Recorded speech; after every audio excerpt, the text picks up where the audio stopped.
Hello everyone. तो आज हम सेक्शन 2 के आगे सब सेक्शन पढ़ेंगे इम्पॉर्टेंट। सो फर्स्टली हम पढ़ेंगे सेक्शन 2 क्लास 6 क्या कहता है। ये डील करता है कंप्लेंट के साथ। Means any allegation in writing made by a complainant seeking relief under this act. The complaint must related to violation of consumer right through unfair trade practices, defective good, deficient services, excessive pricing, or hazardous goods or services।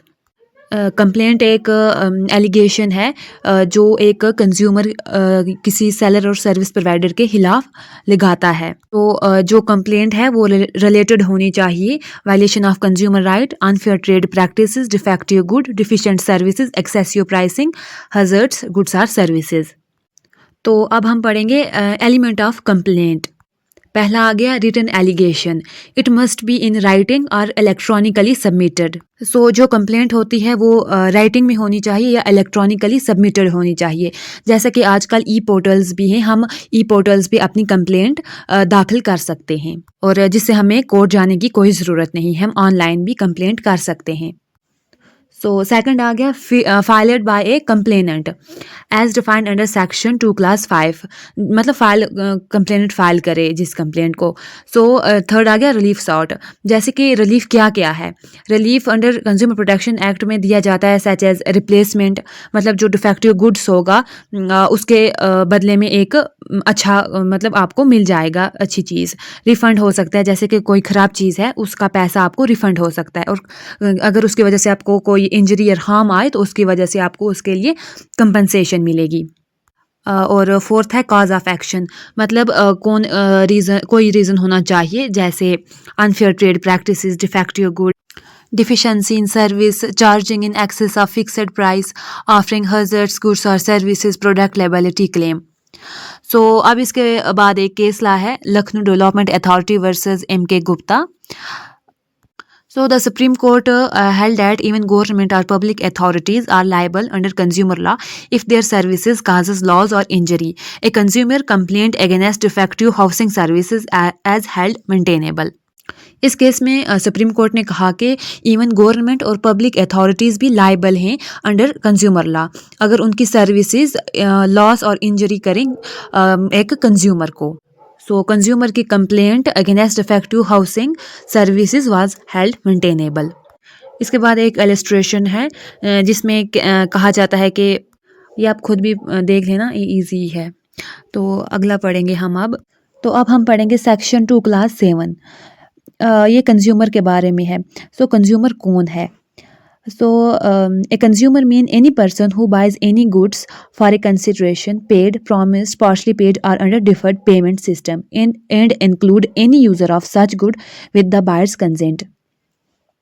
इसका मतलब है consumer वो होता है जो पैसे देकर कोई चीज़ खरीदे या कोई सर्विस ले अपने पर्सनल यूज़ के लिए।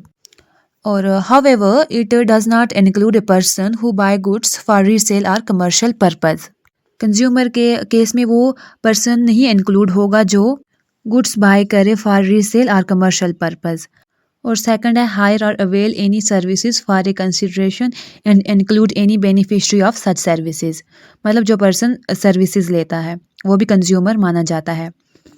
जैसे कि एक इलस्ट्रेशन है, मतलब जो अगर एक टेलर एक मशीन बाय करता है अपनी रोज़ी रोटी कमाने के लिए तो वो कंज्यूमर माना जाएगा।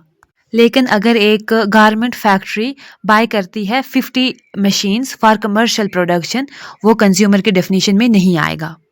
तो अब आएगा सेक्शन 2 क्लास 11 डिफिशेंसी।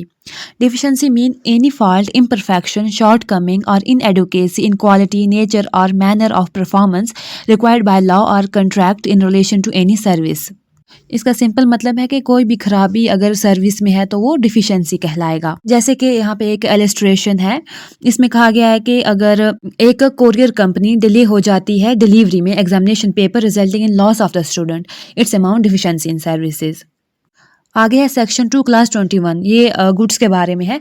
गुड्स मतलब goods means every kind of movable property and include food as defined in section 3 class 1 subclass J of Food Safety and Standard Act of 2006। मतलब गुड्स वो होते हैं every kind of movable property और include food जो define किया गया है food safety and standard act में। Thus, all tangible, movable items that can be bought or sold, such as clothing, electronics, vehicle, food product, fall under this category. अब है section 2 clause 42 services. Services mean any description of service made available to potential user including facilities in connection with banking, financing, insurance, transport, energy, telecom, housing, construction, entertainment, news और information. तो इस service में ये सब कुछ आता है. और मतलब इट डज़ नॉट इनक्लूड, क्या क्या नहीं आता. Service rendered free of charge, मतलब जहाँ पे सर्विस के लिए कोई भी पे नहीं करना पड़ता, मतलब फ्री होती हैं जहाँ पे सर्विस, वो सर्विस में इंक्लूड नहीं होता. And services under A contract of personal services, जैसे कि एम्प्लॉयर रिलेशनशिप. यहाँ पे एक केस है Indian medical association versus VP Shanta. इसमें सुप्रीम कोर्ट ने कहा कि मेडिकल सर्विसेज के अंडर आती हैं इस एक्ट में, अगर मतलब उनके लिए पे किया जाए. अगर फ्री होंगी तो ये सर्विस में इंक्लूड नहीं होंगी. मतलब जहाँ सर्विस के लिए पे किया जाएगा सिर्फ वहीं पे ये medical services under the definition of service में इंक्लूड होंगी. तो आज के लिए इतना ही. Thank you. अल्लाह हाफिज़.